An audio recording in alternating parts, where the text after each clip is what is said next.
Welcome to Freedom to Fuel, the talk show that will energize how you think about your utilities. Brought to you by Huntsville Utilities and the American Public Gas Association. Coming to you this week from the Harborside Ballroom of the Hyatt Regency in Savannah, Georgia, I'm Todd Long with the Huntsville Utilities Orchestra, introducing your host, the Colonel, John Olszewski. Well, it's a great day to be in Savannah. Amanda, it's your favorite place to be, isn't it? You went to school here. What was the name of that school you went to? Savannah College of Art and Design. Savannah College of Art and Design. And we're blessed to have Amanda because Amanda knows how to make us look good. Terrible football team. Yeah, they didn't have a good football team, that's for sure. Hey, today we got Steve Squibb with us, and he's out of the City of Springfield, Missouri. Yes. And I'll let you go from there, Okay, Todd. Steve Squibb is the Director of Natural Gas Operations for City Utilities in Springfield, Missouri. According to the internet, he passed away at the age of 76 in 2021, but that may be because he doesn't really have a lot of extensive bio information listed anywhere on the internet, and you get a lot of results when you just Google Steve Squibb. His new album, Steve and the Squibb Tones Rock Your World, drops this weekend. Please welcome Steve Squibb. Well, thank you, Todd. I learned a lot about myself right Yeah. there. I didn't know all of that. That's great to know. Wow, I'm alive and well right here, though. Yeah. Happy to be here with you all. Glad to have you. Well, Steve, I've known you a long time. We've been together since the beginning. That's Since right. I've been here. Are we 8 years now? 7, 8 years. I joined APG about the same time. 8 Getting years. involved with them. It's Wow. And been fun. You haven't even got any older, but I have. we both get older every day. You got older. It's okay. So we are teammates, kind of, because our utilities are similar. Yes. How about tell us a little bit about your utility? Yeah, City Utilities. We provide electric, gas, water for the city of Springfield, along with the broadband and the city public transit system, which is unusual. Oh. But Well, tell us about that, man. It's got to be a pain, right? What did you tell me the other day about the transport? We can do everything if we get money. So it's a great service to the community, of course, right? Yeah, it is.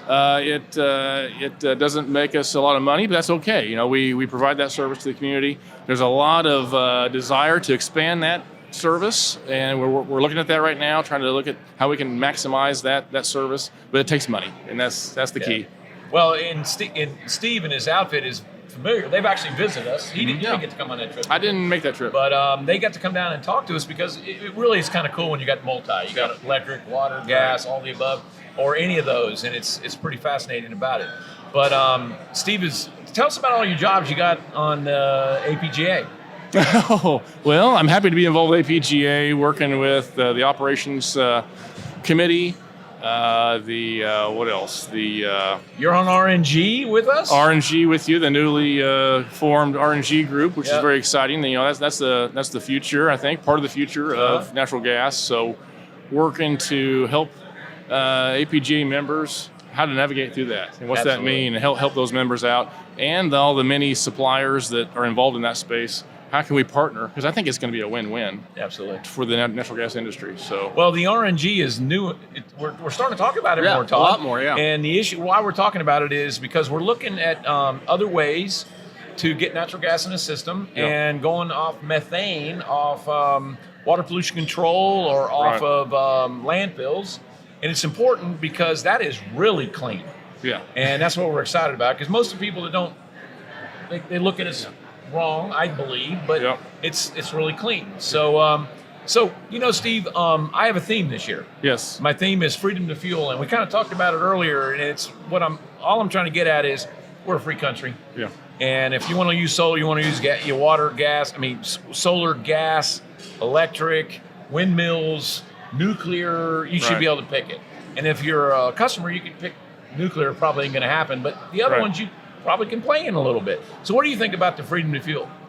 I think it's a great concept. I love the tagline, and it's all about freedom to choose as a customer. So you have several choices out there. I think it takes everything for this country to provide energy to our customers, to our communities. And natural gas needs to be a part of that.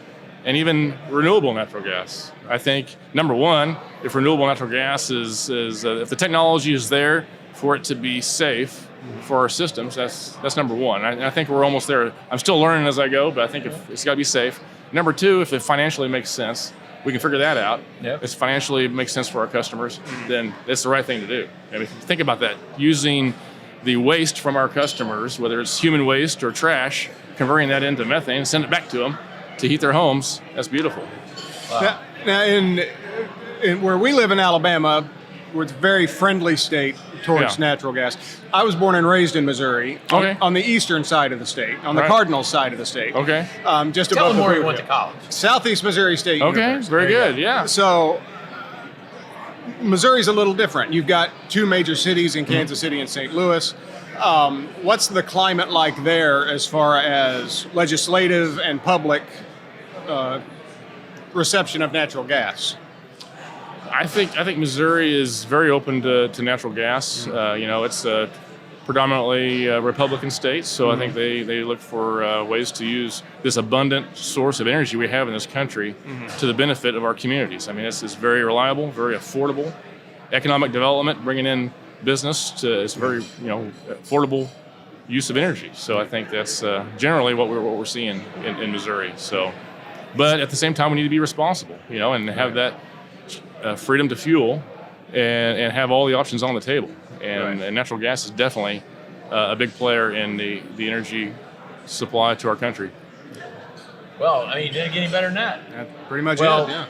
Steve, I know when I brought you in here, you said, "Oh my God," and I think you kicked butt. You got a little sweat pouring out. Yeah, that's good. But It's all good. It's hot in here. Is it hot? Is it just me? No, it's just you, brother. I'm fat, but I'm not sweating because I'm used to this. Yeah. But we appreciate your time. Yeah. Well, more importantly, I appreciate. Well, you're young. And how old are you today? 47. 47 is a young man in our space, but you're not. So you came in here about 39, 40. Yep. So appreciate what you do. Thank you for being a part of APGA, and thank you for everything you do. And we're appreciative of you being on our show today. Well, thanks for having me, and thanks for your leadership at APGA. All right, thanks. Freedom to Fuel is produced by Huntsville Utilities in cooperation with the American Public Gas Association. The views expressed by the hosts and guests do not necessarily reflect those of HU or the APGA. Our audiovisual engineer is Amanda Tomczyk-Kemp with additional production elements provided by Jeffrey Long. If you have a comment or question, post it in the comments below. And remember, the freedom to fuel is only natural.